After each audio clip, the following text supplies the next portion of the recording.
सुप्रभात. S Raviraj Ravindra Chango Shinde, India unlimited in digital news चॅनलच्या press रूममधून सर्व ठाणे महानगरपालिकेच्या प्रशासकीय अधिकाऱ्यांना सूचना आणि शासन GR अध्यादेश, महाराष्ट्र शासन कायदा आणि न्यायालयांचे आदेश याचा आधार घेऊन मी आता थेट आपल्यासमोर निवेदन करतोय की ठाणे महानगरपालिका क्षेत्रामध्ये अतिक्रमणे अनधिकृत बांधकामाची बसबसफुरी वाढलेली आहे.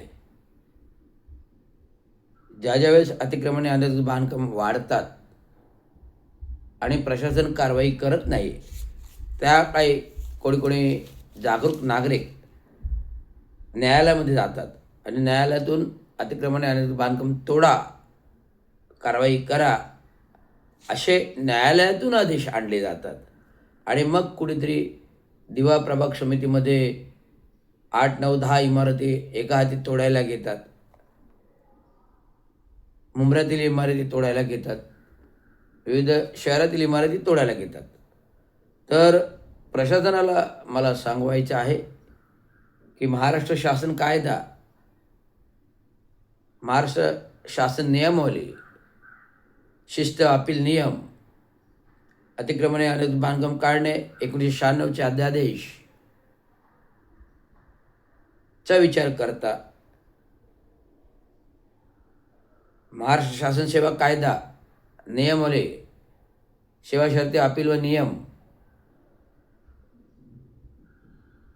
1949, 1900 सुधारित 1979, सेवा शर्ती अपील नियम हे कायदे तपासता आणि 1996चा क्षेत्रीय अधिकारी नेमणूकचा अध्यादेश तपासता. कुठलेही अध्यादेश शासनाने काढले ते रद्द होत नसतात, ते ऑन रेकॉर्ड असतात. तर त्या रेकॉर्ड आधारे, त्या GR अनुषंगाने, त्या GRचा आधार घेऊन ठाणे महानगरपालिका प्रशासन आयुक्त असतील, अतिरिक्त आयुक्त 1-2 असतील, उपायुक्त असतील, मुख्यालय आणि 9 प्रभाग समितीचे सहाय्यक आयुक्त असतील, या सर्वांना एक क्षेत्रीय अधिकारी म्हणून जबाबदारी निश्चिती करा. हे क्षेत्रीय अधिकारी म्हणून जबाबदारी निश्चिती केली तर त्या अंतर्गत काही नियमन आहेत, अटी आहेत, शर्ती आहेत की जर क्षेत्रीय अधिकारीची जबाबदारी दिली आणि तुम्ही ती पार पाडली नाही तर ती तुमच्यावर सेवा शर्ती अपील शिस्त नियमानुसार कारवाई होणं बंधनकारक आहे, असं त्याच्यामध्ये लिहिलेलं आहे.